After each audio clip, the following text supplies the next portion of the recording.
get started right away. So quickly, I'll just introduce myself. My name is Sean Tracy. I'm a Senior Field Applications Engineer for Crytek. Basically what that means is I work with the licensees, trying to basically make the engine work with a lot of other different types of genres, rather than just a first-person shooter. So we do lots of different games like third-person games, MMO, adventure games, quite a few different things that the engine wasn't necessarily designed around, but can do pretty easily just with a couple minor modifications. So that's kind of the biggest portion of my job. I also come from the modding area. I was in charge of the MechWarrior Living Legends project for Crysis 1. So actually I got into the industry just through modding, and I love this stuff as much as you guys do, and that's usually why they put me up in front to demo, because I get pretty excited about really small features and these kind of Crytek features, things like dynamic pupil adaptation when there's a little more light in the area than when it's dark, and these crazy features that we love putting the amount of detail into. So without further ado, I want to show you some of the major features that are coming along with Crysis 3. And this will come in our SDK 3.5 update as well, which is slated to come out a little bit this year. So this is the level that we showed during E3 and during Gamescom. So it's called Dam, or Canyon, as the level tells you. And some of the things that you see immediately off the start is the new particle systems, taking particle shading and particle lighting. It's all over the place here. And one of the most important bits of the engine is the what you see is what you play functionality. And all that means is that at any point, you can hit Control-G, and you're in the game immediately playing. So some of the cool things you can see, if you notice on the scope there, you can see that the chopper actually went through. This isn't just a cube map on the scope. If you see, well, I'm not going to zoom in on it. But you can see that it's actually just refracting what I'm actually looking at. So this is a nice win. You actually get what you're looking at, which is pretty cool. Something else that's new in Crysis 3 is the way we're handling cloth. It's not so different from an asset setup side that it was from Crysis 2, but on a performance level, it's much, much faster, and we can do a lot more of it in the scene. So a really good example of using this sort of cloth to a cool effect is when I go a little bit further here. There's a little part where this chopper is going to swing by, and we've actually attached wind to this chopper so that when he flies by, we got all these sort of cloth bits happening and all these things falling down. So right now this is all black actually because we're using some layer switching. I'm just going to hide that. So one of the other things that you're noticing here, right here, is particle shadows. So you see that these particles are actually receiving the sunlight and the sun shadows. This is something that came out just a little bit later in Crysis 2, but we've done tons of work on it since, and you can see that it gets a really, really nice effect. So things that work really good for this are things like volume fog, things like smoke, things like that. So I'm just going to go a little bit further on the level. And of course, I'm not going to show you every single new piece of tech that we've developed for Crysis 3 because I want to save some nice stuff for you guys to see and figure out for yourselves. But one of these nice effects here, it's a new type of shader that we're calling pixel accurate displacement mapping. So let me actually just select this here.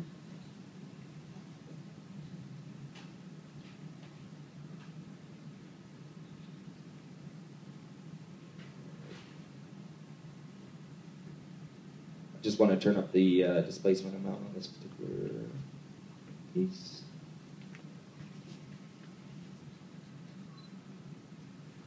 All right, so the displacement's really high. I'm just turning it down a little bit so you can see all the details actually from it. So this new sorry about that, turn off my camera. So this new technique is actually not using tessellation. That's one of the beautiful pieces of it. So when you take a look at this tree, you see that there's actually a lot of silhouette details on it. So you get this sort of extrusion here. All these little sort of high detail, high density detail portions, usually we'd have to use tessellation to actually achieve. But now we've actually developed a new type of shader that we're calling Pixel Accurate Displacement Mapping, PADM, for this particular technique. What's kind of cool is if we see it in wireframe. Now if I switch to wireframe, obviously everything's pretty dirty right away. I'm just going to turn off everything and only turn on the vegetation. So you can see that tree's not tessellated. It's actually only about a 3,000 poly tree, maybe 2,500, 3,000 polys or so. But again, if I go out of wireframe, you can see that there's silhouettes on this tree that aren't being created by geometry. This is all created by pixel displacement. So it's all pretty cool. And again, it's really, really fast. When you're in a scene that's really vertex bound, so things that have a really high poly count, this is when this tech really comes into action. Because this actually uses a pixel shader rather than a vertex shader. It's just a little bit faster if you're vertex bound. If you're pixel bound, then using tessellation makes more sense. So we've only got this on a few of the assets within this particular level, so I kind of just concentrate more on the tree. Some other stuff that's really cool from it is, of course, the way it reacts to light. Let me just throw a light in there so you can see. So it gets really accurate shading on all the lights. This is a little bit strong right now, so maybe we'll turn that down, 0.1, 0.1. And you can see a lot of these things are similar to how you've always sort of worked with the engine. So you can see things like self-shadowing, fun stuff like this. You can really see the difference between like a 2D plane for the sprites. You can see this on the leaves, and then the real pixel accurate stuff on the trunk. So that's pretty cool. One other point is I'll be taking questions right at the end. And actually, I have a lot more fun just answering questions and maybe little challenges and stuff like this. So I won't make this demo last too long or anything like that. So the other thing I want to talk about a little bit is 3D composite lens flares. These are pretty exciting for us. So it actually comes with a brand new flare editor, and this is accessed through database view. So if I go to the flare library, you can see that we have a whole library of different flares for each of the levels. And this particular one is the sun flare for Canyon. So I could turn it right off, turn it back on. I could turn off little portions of it. So we have a main glow portion. We have a ghost streak, which is probably the cooler one. I like that. That looks. Then we have these sort of iris lines, or chroma rings, rather. Secondary and primaries, and then some orbs. So what's cool about these is that actually all the parameters are exposed immediately. And you can see all these different sort of lens effects have a lot of parameters. So this is just the parameters for the orbs, for example. There's quite a few. So I've got control over all the size of each of the orbs. We can also do things like enable dynamics. So what that means is that if a bird flies between me and the light, it's actually going to include that particular flare. You can actually assign different textures. We can put a silly texture on there or something different if we want. We can even turn up the number of orbs or turn it down. Of course, it's actually set to a pretty nice value right now, and how much noise there is. So again, I'm just going over properties, but it's really easy to use because you apply them directly onto lights. Before, whenever we had to do lens flares, it was all procedural. So. And you can see this gives you a really nice effect for any of the lights, too. This isn't the only one that has it. If I move on a little bit further in the level, maybe down here somewhere, right near the dam. I've got a couple layers showing here, but that's fine. Go up here. So you can see that we've applied it to these glow lights here. And actually, there's not another light entity casting light everywhere.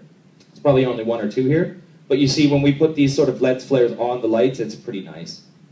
And again, the whole idea with the lens flares is that we've kind of gone the stylistic route of putting a film camera on your head rather than like a photoreal camera.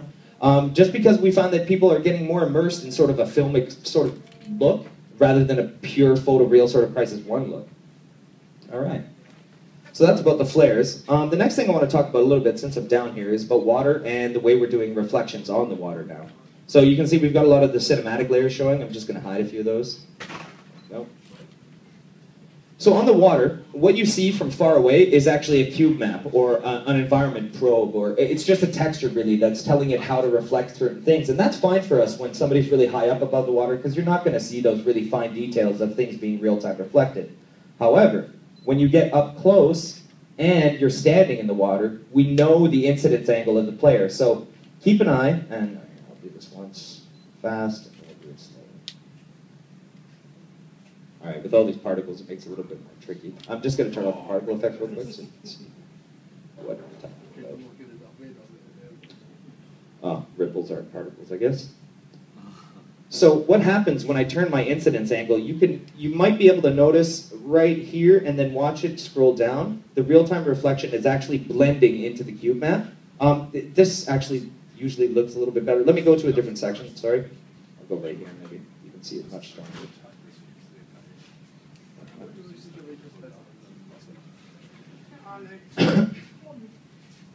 It's really dependent on the lighting. That was a nice one, actually. Since we have some debug stuff in there, you can see that that's really reflected right now. And then as I turn the camera incidence angle down, it blends to the cube map. Then back up, it goes back to real-time reflections. And we know that our player is usually standing like this in a sort of horizontal look. So if we're having real-time reflections when the player is running through this water, most times that's really fine enough. It's just when you're seeing it from far away that we have the cube map. Some other exciting stuff, and I don't want to talk too much about it, is the dynamic caustics. That's something you probably noticed in the levels. You might have seen it in some of the videos as well. The caustics are actually being generated by these waves, and you actually get real sort of shaped caustics. As you can see, that's actually doing the ripple caustic. If I go underwater, you can see the ripples sort of propagating out. And if I just walk through, it's going to be a different sort of look. So again, we have control of the color, what they project on, how far they project out of the water, and things like this. But you can see this gives you some really, really cool looking effects beside the water, especially when you get real-time reflections working with the color. It's just all this detailed depth is pretty fun. All right, so moving on. I want to talk a little bit more about the lights and how we're actually dealing with those. And I'm going to go back to that sort of dam portion again.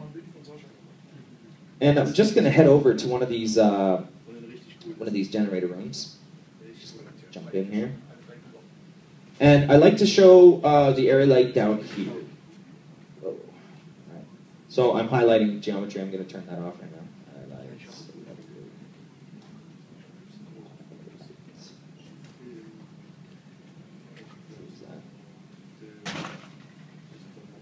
It's actually a performance thing, saying that this has too high of a collision mesh count. So I'll turn off helpers in a minute. It's not really a big deal. All right, sorry, it's going to come on a couple times. All right, so right now this is actually set to an area light because that's how it's going to be in the final game. But typically, what you're probably used to seeing is this sort of light. So you see that it's got a point highlight on the ground, and it's in the shape of a point or a circle, really. What we usually do to hide this sort of thing is that we'll do a texture projection on it to give it some sort of shape, because having a point highlight is actually pretty unrealistic. You don't get that from anywhere in the world, because light's always coming from an area rather than a point. So to achieve that, what we've done instead is allow you to take area light. And what area light actually does, and I have to switch to this, and I'm sorry for the red flashing. You see that this is actually in the shape of an area. If I put it right in front of this light, we'll get almost a perfect look for it. And I'm just going to turn off helpers because this is flashing red. So now that it's coming from a certain area, you see that we get a very different effect on the ground than a point highlight. So I'm going to move it around a little bit so you can see. You see that we get kind of this square highlight now, and that's actually going into the specular pass as well. And one other nice thing is that the light's not casting behind itself. That's one of the most annoying things that we've ever had to deal with when you're doing lighting, because you have to either set up something to clip it behind there, or you have to use some sort of texture projection to make sure it's working properly. But for the area light, it's always doing an FOV of 180 or less. So if I set it to 180, it's going to be all the way to the sides, or if I set it to like 20, then it's obviously very, very small. And too small. So let's bring that back up. Light on off. I think I raised a little bit too much here. There we go. All right, so then what we do as lighting artists, we actually just line up the shapes correctly, and then you'll get proper lighting. The other nice thing about it is that we do something new with the area lights that we used to do only with the sun shadows. If you notice the difference in that area lighting shadow, it's a lot softer, and it's actually more accurate. It's in physically a more correct location. And that's because we've gone to more of a physically based renderer. The idea behind that is, again, to just get a much more realistic feel for the lighting all the way across the level. So what's actually happening when this area light is on, we use the variable penumbra soft shadows, is what it's called. It's just so that the penumbra, or the edge of the shadow, gets bigger the further the object is away from the light, or the further the shadow is from the light, rather. So we turn that on when there's area lights. And if it's a normal light, then we don't turn it on, which sort of just makes sense. One last thing, not to beat area lights to death too much, but because we can now put the specular multiplier in a shape, that means we can also put it into a texture.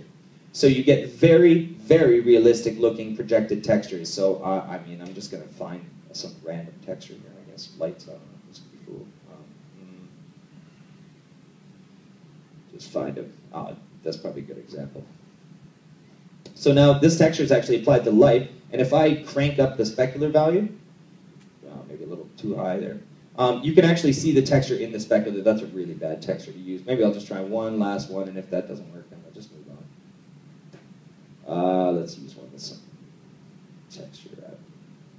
I'm just guessing, so let's see.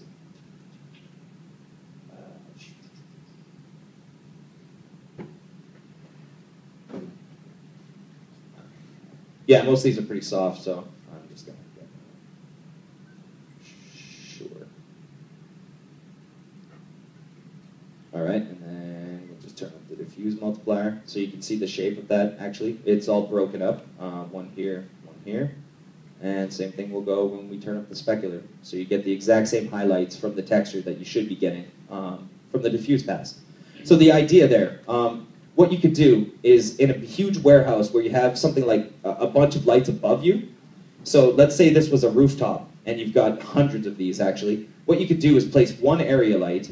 You can fill the entire area with all those hundreds of lights in it.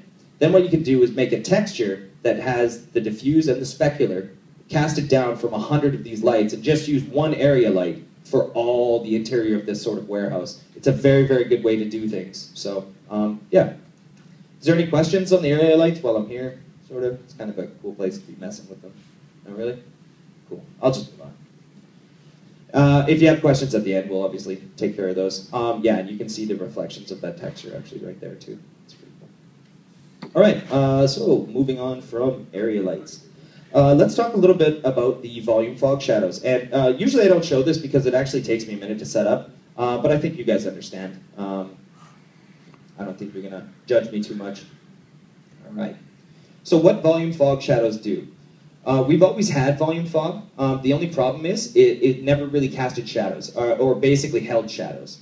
So when we have things happening like this, I'm going to get the sun up here so that we have sort of some nice shadows coming down here. Let's take a look. Some different time of days. Maybe something there. And now I'm just adjusting the lighting position. That's about right.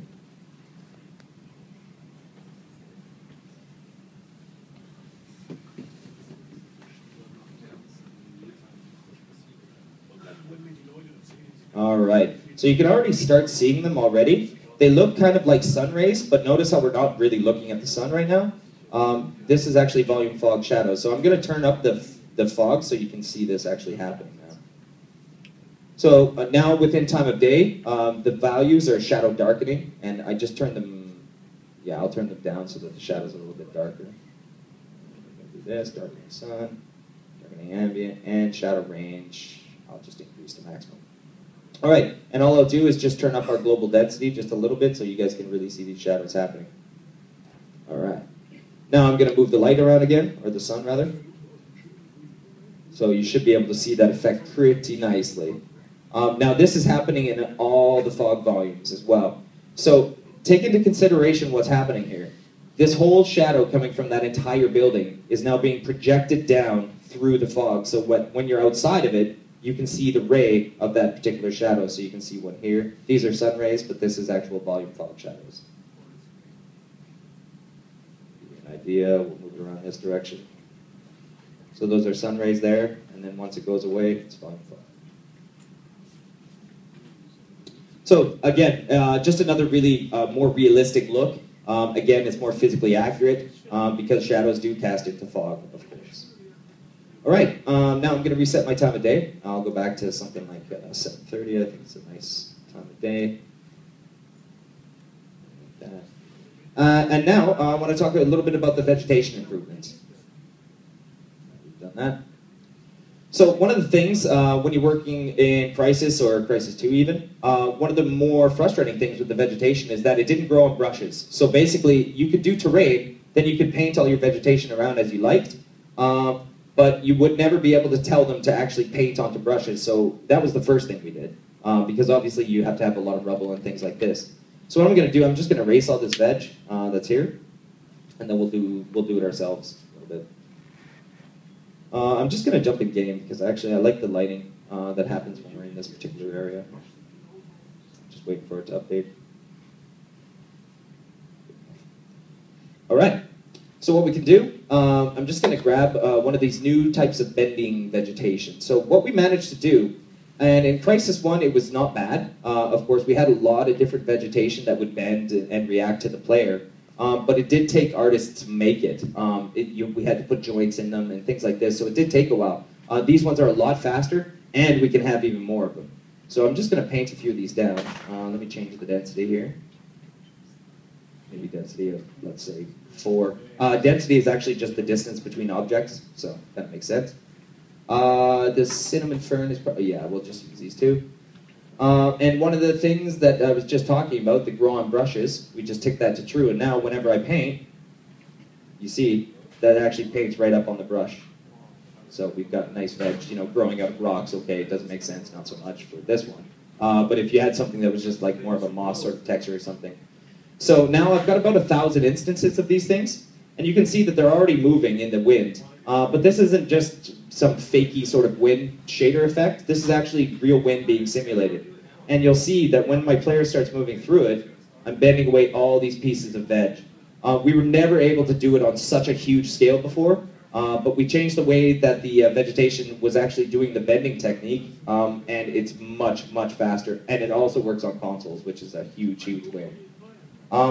Where this gets really cool is when you have characters going through it, dynamic objects, wind, and explosions. So actually, for fun, let's play with the wind entity a little bit. So I grab this wind, and I throw it down in the level. And the first thing I need to do is set a velocity. So, I need the wind area, sorry. Wrong one.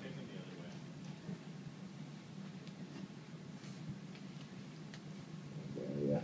Oops.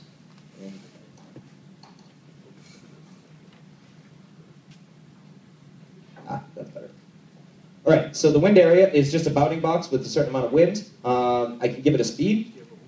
So as soon as I give it a speed, that's those red arrows that you saw a little while ago. That's actually telling me all the directions that that wind is producing.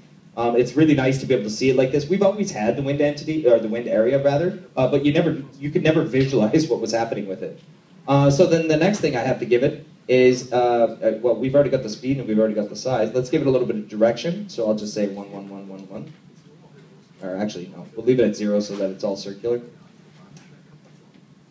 All right, and then all we have to do is turn up the speed. Set it to like 50. And we'll start dragging these around here.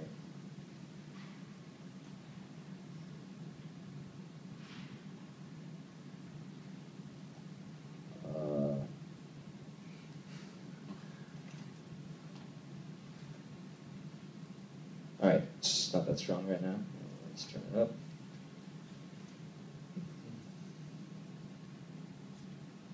It's just really weak right now. The multipliers are a lot lower than when I did it before. My apologies. So, instead, let's try this.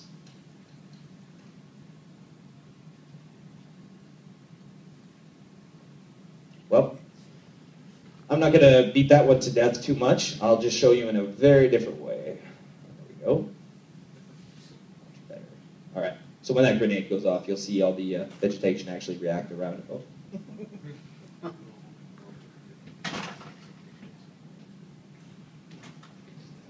Without a particle effect, it's really hard to see it happen. Regardless, we can play with it around with this a little bit as we go through questions and such. The last thing I want to show you again is those real-time reflections when you're out in the water and you've got this amount of vegetation on the edge.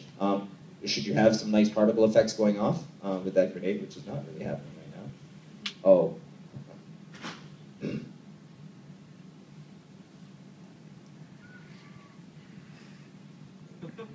Yeah, it was because I turned on particle effects earlier. Yes. There we go. Much better.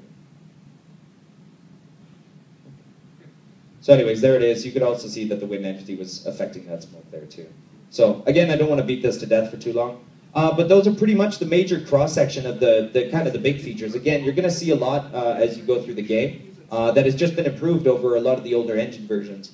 So that's pretty much it as far as this particular level goes. So if you guys have any questions or you want to see more of a certain feature or something like that, just let me know, and yeah, we can take a look at it. So thanks a lot, though, guys.